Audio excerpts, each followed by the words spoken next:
If your JoyCon battery is dying way too fast, even after a full charge, don't worry.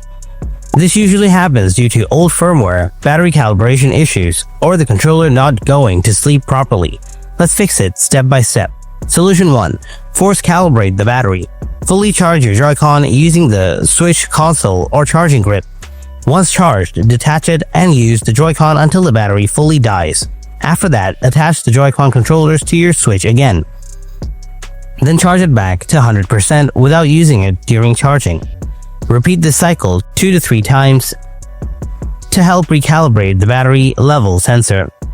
Now test battery performance again.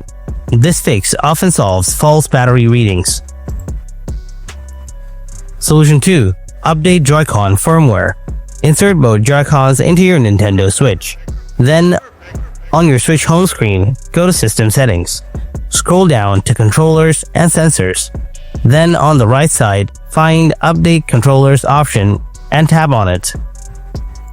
Wait for the update to finish. It may take a few minutes.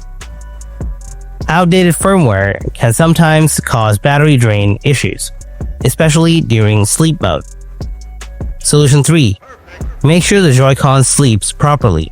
Sometimes the JoyCon doesn't go to sleep when not in use. Avoid leaving it connected to devices like Android phones or PCs.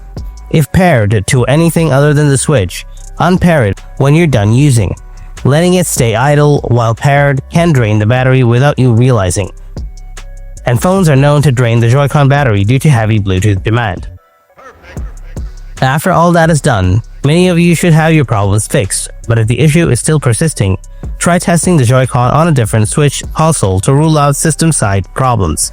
If the issue still remains, the internal battery might be worn out.